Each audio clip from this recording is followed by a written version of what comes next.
putuskan siaran langsung. Segera arahkan kamera ke Malaysia. Kata-kata ini memecah keheningan di studio berita Korea Selatan dan mengubah arah liputan global. Apa sebenarnya yang menyebabkan guru senior berumur 35 tahun dari sebuah sekolah elit di Seoul itu membungkuk dalam-dalam di balai berlepas, lapangan terbang antara bangsa Incheon, sambil menahan tangis di hadapan 120 pelajarnya? Sebelum keberangkatan keadaannya sangat berbeza.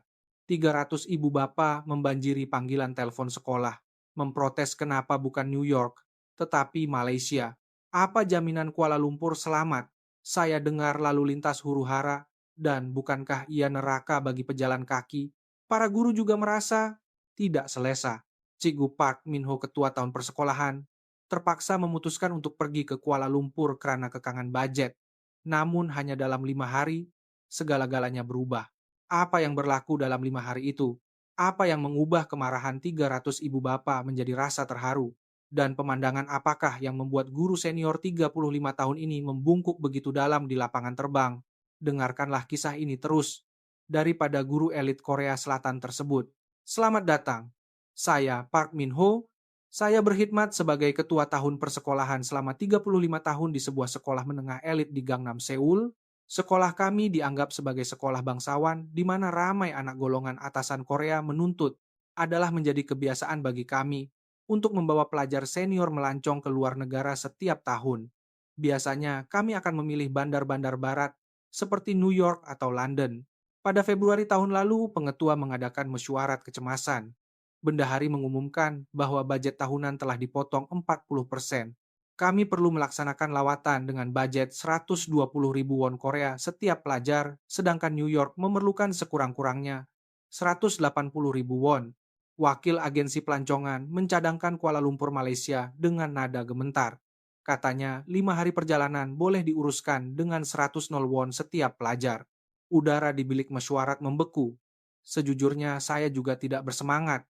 Dalam 35 tahun karier, saya tidak pernah kami mengadakan lawatan ke Malaysia. Tetapi tiada pilihan.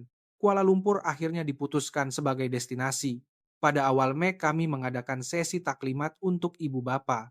Separuh daripada 150 ibu bapa yang hadir membantah. Seorang bapa bertanya, bukankah bangunan di Malaysia sudah lama? Adakah persekitaran kebersihannya terjamin? Seorang ibu lagi menyatakan kebimbangan tentang kesesakan motosikal yang terkenal. Bukankah anak-anak kami akan berada dalam bahaya ketika melintas jalan? Saya coba menenangkan mereka dengan bahan yang disediakan, tetapi saya sendiri tiada keyakinan. Mesyuarat guru juga tidak berjalan lancar. Ciguli membangkitkan masalah cuaca. Bagaimana jika terlalu panas? Atau hujan, Cigu Kim pula bimbang tentang makanan. Walaupun terkenal kebersihan hawker dan pasar malam mungkin tidak sesuai dengan selera anak-anak, saya menjawab bahwa kami akan berusaha sedaya upaya, tetapi kerisauan saya semakin memuncak setiap hari. Apabila pulang ke rumah, saya merungut kepada istri saya, Puan Jiong. Ini adalah kali pertama dalam 35 tahun saya menghadapi situasi yang sukar. Jiong coba menenangkan saya mengatakan ini mungkin menjadi pengalaman baru tetapi saya tidak bersetuju. Saya mencari Kuala Lumpur di internet. Gambar-gambar menunjukkan pangsapuri lama yang bercampur dengan bangunan modern. Walaupun nampak ada human touch, ia tidak sebersih dan semoden Gangnam, Seoul. Bangunan lama isu dua kaum tegang. Kata-kata ini muncul di pikiran. Fakta bahwa ia kelihatan agak hurit dan tidak teratur juga mengganggu saya. Malam sebelum berlepas, saya mengisi beg saya dengan ubat kecemasan, krim sunblock, dan senarai nama pelajar. Saya berazam, matlamat lawatan ini hanya satu, selamat dan tamat. Cukuplah sekadar membawa pelajar pulang dengan selamat. Pagi keberangkatan, kami berkumpul di lapangan terbang antara bangsa Incheon, 120 pelajar 8 guru. Walaupun pelajar terujar rungutan, masih kedengaran New York lebih baik. Sebelum menaiki pesawat, saya memberikan arahan asas bergerak dalam kumpulan jaga barang berharga, berhati-hati melintas jalan. Di dalam pesawat, Cikgu Lee berkata, entahlah apa yang akan berlaku. Saya menjawab, kita coba yang terbaik tetapi kebimbangan saya besar. Pesawat berlepas. Ini adalah penerbangan singkat selama 2 jam setengah. Melihat keluar tingkap saya, berpikir tiada bandar yang lebih selesa dan selamat daripada Seoul. Saya tidak dapat membayangkan seperti apa Kuala Lumpur. Hampir tiada jangkaan. 2 jam setengah berlalu. Kami mendarat di lapangan terbang antara bangsa Kuala Lumpur KLIA. Sebaik saja saya melangkah keluar dari pesawat ke Aerobridge, saya terhenti. Walaupun tidak sebesar Incheon, suasananya sangat terang dan cergas. Lantainya bersih berkilat. Papan tanda dipaparkan dengan jelas dalam bahasa Korea, Inggris, dan Melayu. Semasa menunggu pemeriksaan imigresen, saya perasan sesuatu. Walaupun ramai orang barisan teratur, dengan panduan daripada kaki tangan yang mesra. Pegawai imigresen tersenyum dan mengucapkan Annyeong Haseyo Hello dalam bahasa Korea. Ia menghairankan mesra dan pantas. Pemeriksaan 120 pelajar selesai. Yang paling mengejutkan ialah kawasan tuntutan bagasi. Kami bimbang ia akan huru-hara tetapi bag keluar dengan pantas dan ada kaki tangan yang membantu menyusunnya supaya tidak bertindih atau bertembung. Pelajar bersorak, "Wah, lajunya. Kami tidak pernah melihat kecekapan sebegini yang penuh dengan human touch." Keluar dari balai ketibaan, seorang pemandu pelancong Malaysia dengan tanda nama sekolah kami sedang menunggu. Beliau seorang lelaki berusia 30-an, fasih berbahasa Korea. Namanya Encik Adam Razali. Kami menaiki bas persiaran besar. Sebaik sahaja bas bergerak, Encik Adam menjelaskan bagaimana KLIA mencerminkan kehangatan dan kecekapan Malaysia. Saya terpaksa mengakui dalam hati bahwa keramahan ini lebih mesra daripada Incheon memasuki lebuh raya jalan raya lebar. Walaupun tidak setinggi bangunan di Seoul, kehijauan di kedua-dua belah jalan kelihatan subur. Selepas kira-kira 30 menit kami memasuki kawasan tol dan muncul kawasan perumahan modern yang tinggi. Walaupun Malaysia mempunyai banyak bangunan lama, pembangunan bandar baru juga sangat pesat, kata Encik Adam. Pelajar tidak henti-henti mengambil gambar. Selepas kira-kira 40 menit lagi kami memasuki kawasan bandar Kuala Lumpur. Pemandangan berubah. Tidak seperti Seoul. Di sini terdapat skyscraper seperti menara berkembar Petronas KLCC, tetapi pada masa yang sama, banyak jalan lama yang bersejarah dipelihara. Encik Adam menjelaskan bahwa KL adalah bandar yang wujud bersama yang baru dan yang lama. Kami menghargai kesan sejarah. Kami melihat Sungai Klang yang mengalir di pinggir bandar dan ramai orang berbasikal di taman sungai. Selepas kira-kira 1 jam, kami tiba di hotel berhampiran KLCC. Lobi hotel sangat bersih, siling tinggi dan lantainya berkilat. Proses check-in sangat pantas. Kami ditempatkan di tingkat 14. Membuka tingkap pemandangan KL, terpampang di hadapan kami. Lampu bandar mula menyala. Walaupun jam 7 malam, jalan-jalan kelihatan meriah. Cik Guli menelepon bilik lebih baik daripada yang dijangka. Saya bersetuju. Sesuatu yang kecil mula berubah dalam hati saya. Saya rasa saya telah memandang rendah pada Malaysia. Makan malam adalah buffet hotel. Dari masakan Melayu Cina hingga Barat. Pelajar dengan teruja mengambil nasi lemak dan satai ke pinggan mereka.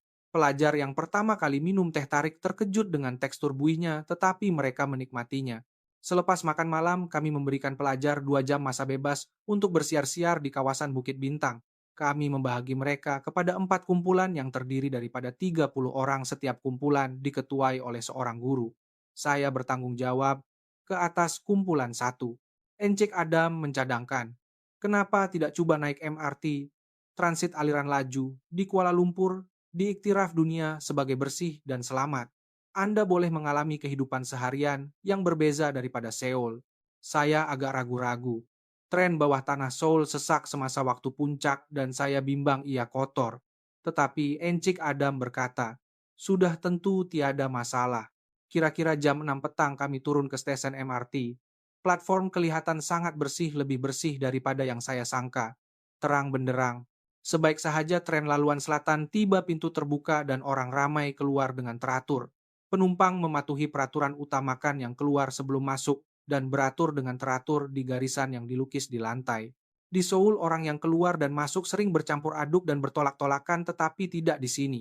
Di dalam tren, ia adalah waktu puncak balik kerja, tetapi tiada siapa yang bercakap kuat. Ia senyap. Yang paling mengejutkan saya ialah tiada siapa yang makan atau minum di dalam coach. Encik Adam menjelaskan bahwa makanan dan minuman dilarang sama sekali di dalam MRT KL dengan denda yang besar, jadi ia kekal sangat bersih. Kami turun di stesen Bukit Bintang. Saya melihat sekeliling berpikir bahwa saya perlu berhati-hati dengan snatch theft, tetapi anehnya, ramai orang menggantung handphone di leher atau memakai backpack di belakang. Ini adalah sesuatu yang tidak akan dilakukan di Seoul. Wanita juga membawa beg tangan dengan santai. Tiada siapa yang mencengkam beg mereka, Ciguli berbisik. Nampaknya kita tidak perlu risau tentang pencuri di sini. Saya bersetuju. Suasana benar-benar berbeza. Daripada Seoul, tiada ketegangan. Tiba di Bukit Bintang, pemandangan jalan yang meriah terbentang di hadapan kami. Gedung serbaneka dan kedai-kedai bergaya berlimpah. Ramai orang di jalanan, tetapi ia tidak huru-hara. Selepas kira-kira 10 menit berjalan, kami menaiki MRT semula dan kembali ke hotel. Kami berada di dalam tren selama 40 menit dan sekalipun saya tidak berasa bahaya atau kotor. Ini mustahil di Seoul. Dalam perjalanan pulang ke hotel, seorang pelajar berkata, "Rasa lebih bersih dan selamat daripada Seoul." Pelajar lain mengangguk. Di lobi hotel saya bertemu guru-guru lain. Mereka berkata pelajar mereka juga berasa santai dan tidak berasa terancam. Kembali ke bilik melihat jalan-jalan KL melalui tingkap bandar itu masih memancarkan cahaya yang hangat walaupun selepas jam 11 malam. Sesuatu dalam diri saya sedang berubah. Saya bangun awal keesokan harinya. Hari ini adalah lawatan ke Masjid Negara dan Petaling Street yang bersejarah. Kami keluar dari hotel bersama pelajar. Cuaca baik dengan sinaran matahari yang hangat. Dalam perjalanan ke Petaling Street, walaupun baru jam 10 pagi, kedai-kedai sudah dibuka.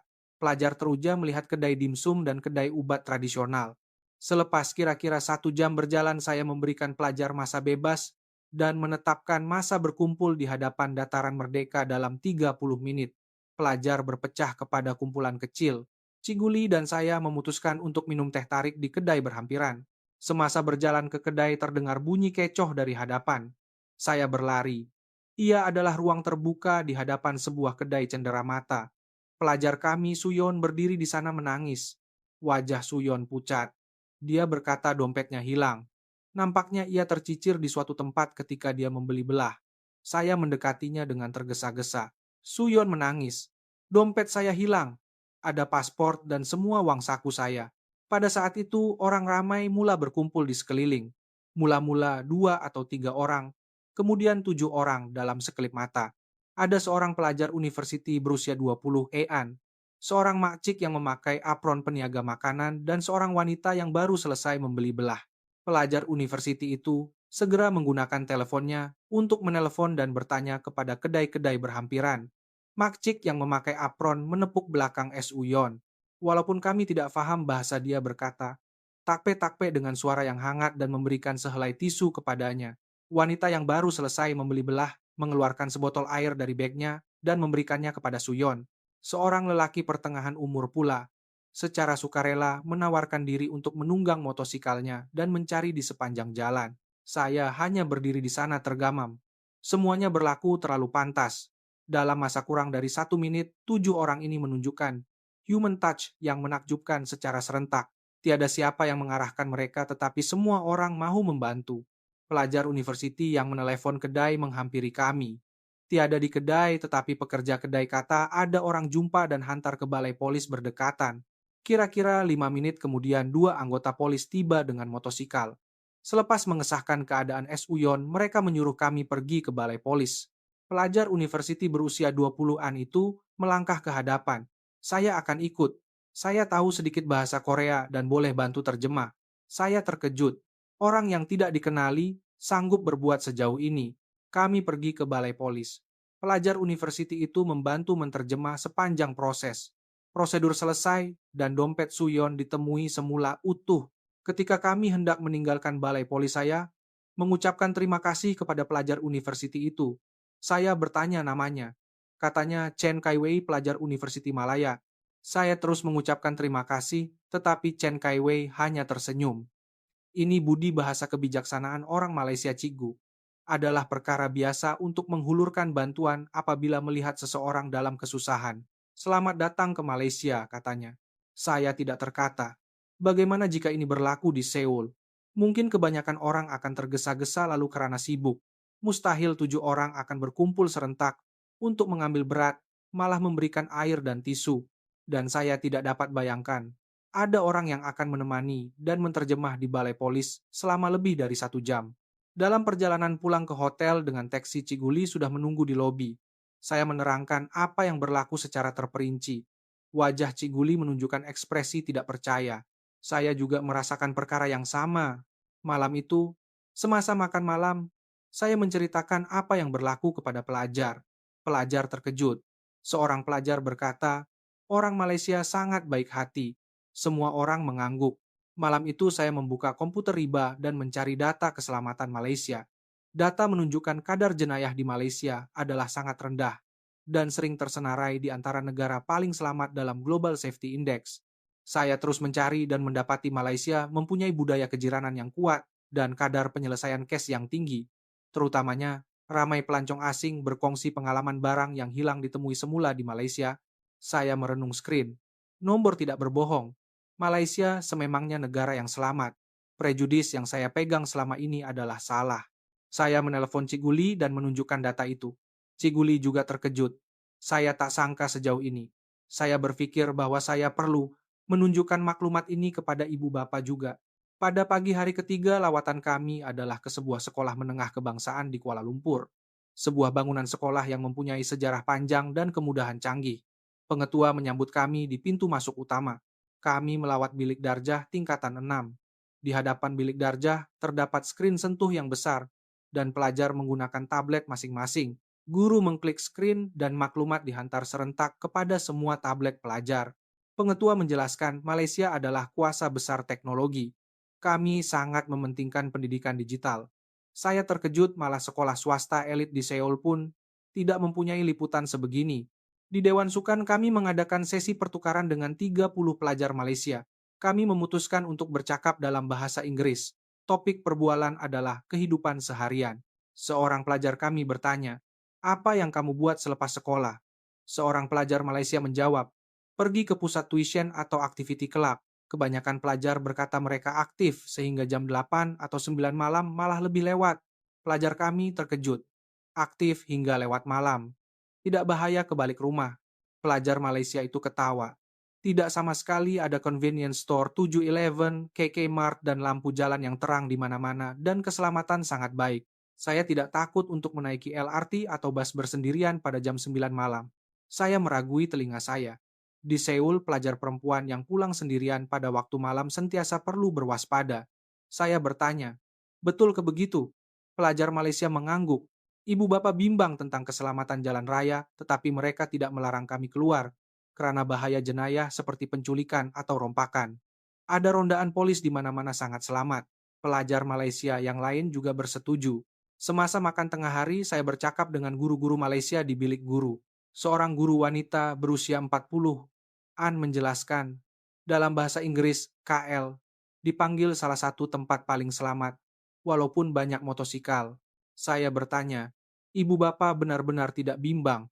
Guru itu menjawab, "Sudah tentu mereka akan memberi amaran tentang keselamatan jalan raya, tetapi kami yakin tentang jenayah seperti penculikan atau rompakan." Malam itu, kami mengadakan mesyuarat guru.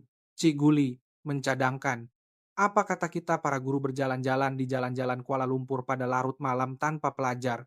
Kita pastikan sendiri sama ada Malaysia benar-benar selamat. Saya bersetuju. Saya mahu melihat dengan mata sendiri. Cigu Kim dan Cigu Oh juga memutuskan untuk ikut serta. 4 guru keluar dari hotel pada jam 11 malam. Kami menaiki taksi ke kawasan KLCC. Sebaik sahaja kami turun pemandangan jalan yang mewah dan bersih terbentang di hadapan kami. Walaupun selepas jam 11 malam, walaupun gedung serbaneka ditutup panggung wayang dan kawasan restoran masih terang, kami berjalan perlahan-lahan di sepanjang jalan Bukit Bintang. Dan yang mengejutkan kami ialah kehadiran wanita. Wanita berusia 20-an, berjalan sendirian atau dalam kumpulan wanita. Mereka kelihatan santai, tidak menunjukkan tanda-tanda ketakutan.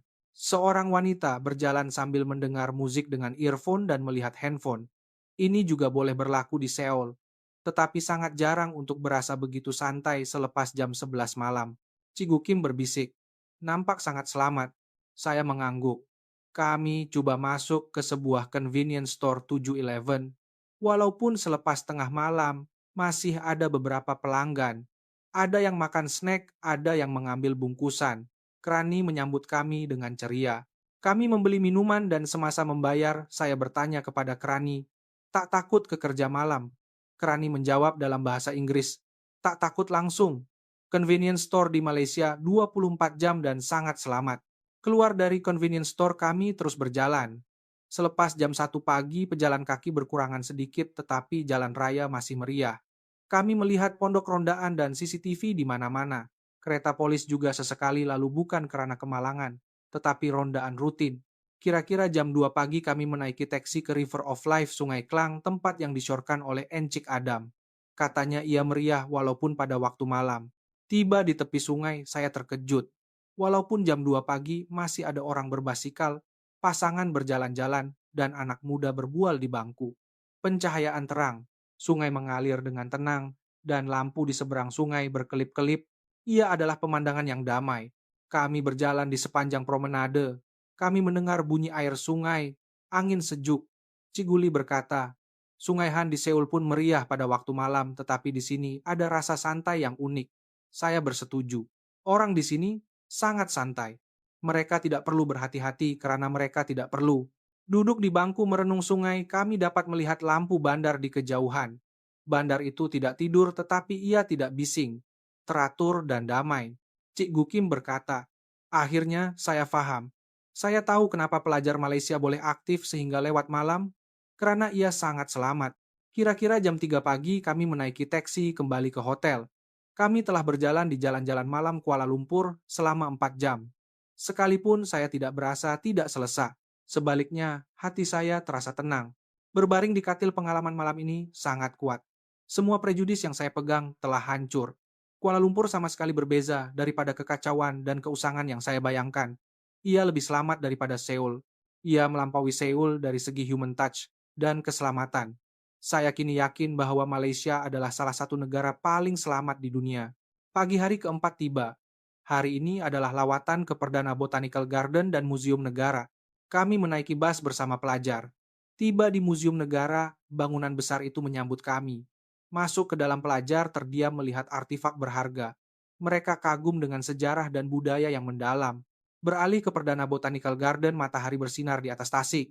Ia adalah pemandangan seperti mimpi. Pelajar berjalan di laluan menghirup udara segar. Mereka melihat warga emas yang memakai pakaian santai beriadah menyambut kami dengan mesra. Encik Adam menjelaskan bahwa rakyat Malaysia sangat suka mendekati alam semula jadi dan sangat mesra kepada orang asing. Makan tengah hari di taman. Kami makan nasi ayam dan sate yang lazat. Pada sebelah petang kami pergi ke Dataran Merdeka. Bangunan kolonial yang besar berkilauan di bawah matahari. Pelajar tidak henti-henti mengambil gambar. Saya berdiri di tepi pagar, merenung dataran. 5 hari yang lalu, saya tiba di sini tanpa jangkaan berpikir saya tidak tahu apa-apa tentang Malaysia, hanya menganggap ia tempat yang penuh dengan motosikal dan rumah lama. Tetapi sekarang ia benar-benar berbeza. Saya tahu betapa selamatnya tempat ini. Wajah orang-orang Malaysia yang membantu pelajar yang hilang dompet dan pemandangan damai di Sungai Klang pada jam 2 pagi. Dan wanita yang berjalan sendirian pada jam 11 malam. Semua terbayang di pikiran. Seorang pelajar Junsu menghampiri saya. Cigu, katanya, lawatan ini adalah pengalaman paling bermakna dalam hidup saya. Dia berkata, KL terasa lebih santai daripada Seoul. Seorang pelajar lain, Minghao, berkata, saya tidak pernah berasa takut walaupun berjalan sendirian. Di Seoul, saya sentiasa perlu berwaspada terhadap sekeliling, tetapi di sini tidak perlu. Suyon berjalan ke arah saya. Ekspresinya sangat ceria. Saya tidak akan lupa orang Malaysia yang bantu saya apabila dompet saya hilang. Air mata mengalir di matanya.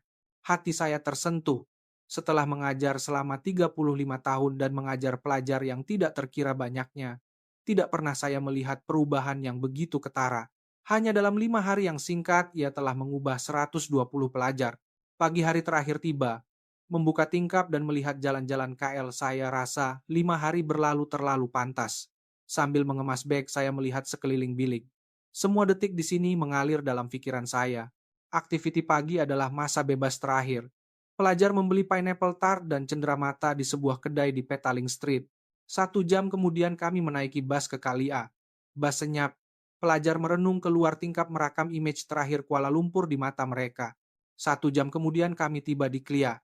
Selepas check-in dan melalui pemeriksaan imigresen pelajar, melakukan pembelian terakhir di kawasan bebas cukai. Masa menaiki pesawat semakin hampir. Berjalan ke pintu masuk, wajah pelajar menjadi muram. Saya terdengar seseorang menangis. Itu adalah Suyon. Air mata mengalir dari matanya. Seperti berjangkit, pelajar lain mula menangis. Seorang demi seorang air mata mengalir. Bukan hanya pelajar perempuan, pelajar lelaki juga menahan tangis. Ming Hao menutup mukanya dengan tangan. Suyon menangis. Saya nak datang lagi. Saya tak nak tinggalkan Malaysia. Pelajar di sebelah mengangguk dan menangis bersamanya. Saya juga mengalirkan air mata. Saya coba menahan, tetapi ia terus mengalir. Dalam 35 tahun lawatan sekolah, saya tidak pernah menangis. Tetapi sekarang berbeza. Cikgu Kim juga menangis. Cikgu Lee menyeka air matanya. Kesemua 8 guru menangis. Kaki tangan lapangan terbang memandang kami dan menghulurkan tisu dengan lembut. Kami tidak peduli dengan pandangan orang. Pengumuman menaiki pesawat berbunyi. Pelajar berjalan perlahan-lahan ke pintu, sering menoleh ke belakang melihat tanah Malaysia. Ini bukan lagi sekadar pulau transit. Duduk di pesawat, melihat keluar tingkap saya, dapat melihat bangunan KLIA di seberang landasan. Saya teringat ketika saya tiba di sini 5 hari lalu. Saya rasa tidak selesai berpikir, saya tidak tahu apa-apa tentang Malaysia. Tetapi saya benar-benar salah. Malaysia adalah salah satu negara paling selamat dan paling mesra di dunia. Saya berasa malu dengan prejudis saya. Pesawat berlepas. Air mata saya terus mengalir, tidak dapat dihentikan. Kami tiba di lapangan terbang Incheon pada waktu petang. Mengambil beg kami keluar. Ibu bapa sedang menunggu. Pelajar berpelukan dengan keluarga mereka, tetapi ekspresi mereka berbeza daripada biasa. Seorang ibu bapa menghampiri saya. Ibu, Suyon. Katanya anak perempuannya bercerita tentang Malaysia sejak tiba di lapangan terbang. Saya menjawab, ini adalah lawatan paling bermakna dalam 35 tahun karir saya sebagai guru. Saya pulang dan menceritakan 5 hari itu kepada istri saya, Puan Jiong. Saya bercakap selama lebih dari 1 jam. Jiong terkejut berkata, ini adalah kali pertama dia melihat saya begitu terharu. Keesokan harinya, saya pergi bekerja. Suasana di kalangan guru berbeza. Guru-guru berkumpul dan berbincang. Cik Guli menunjukkan telepon pintarnya. Pelajar telah memuat naik gambar di media sosial SNS, terutamanya kisah dompet Suyon dan gambar larut malam di kawasan KLCC menjadi tular. Ribuan komen, lebih 50.000 share. Ibu bapak mula menelepon sekolah. Kandungannya sama mereka mau anak-anak mereka juga pergi ke Malaysia. Pelajar lain juga menunjukkan minat. Di koridor pelajar memegang saya meminta saya menceritakan kisah Malaysia. Seminggu kemudian sesuatu yang lebih mengejutkan berlaku. 400 ibu bapa menyerahkan petisi berharap lawatan ke Malaysia dapat dilaksanakan untuk tahun-tahun lain. Pengetua mengadakan mesyuarat kecemasan. Penyebaran di SNS berterusan. Kisah kami menjadi topik hangat di forum internet yang berkaitan dengan pendidikan Korea. Perbincangan tentang keselamatan dan budi bahasa Malaysia hangat. Kebanyakan orang terkejut. Kira-kira sebulan kemudian, pejabat pendidikan Bandaraya Seoul menghubungi saya meminta saya menulis laporan penyelidikan mengenai civic consciousness dan human touch masyarakat Malaysia. Mereka mau melantik saya sebagai penasihat. Saya menulis laporan itu memperincikan sistem keselamatan Malaysia, infrastruktur MRT, statistik, kadar jenayah, dan civic consciousness yang menonjol dalam membantu orang lain. Saya menekankan keselamatan jalan raya pada waktu malam dan budaya convenience store. Saya juga memasukkan perbandingan dengan Seoul. 3 bulan berlalu. Sekolah antara bangsa lain mula bergerak. Guru-guru dari sekolah berdekatan datang meminta nasihat, bertanya bagaimana untuk membuat persediaan untuk lawatan ke Malaysia. Setengah tahun kemudian, 15 sekolah antara bangsa di Seoul memutuskan untuk bersama-sama mempromosikan lawatan ke Malaysia dengan skala keseluruhan 850 pelajar. Perbincangan dengan tourism Malaysia juga dimajukan. Media Malaysia juga menunjukkan minat. Seorang wartawan dari Akhbar Malaysia memohon temu bual. Kami mengadakan temu bual dalam talian. Wartawan bertanya, apa yang paling berkesan di Malaysia? Saya menjawab, kemanusiaan. Saya berkata Malaysia adalah negara yang menunjukkan kehangatan dan ketertiban wujud bersama.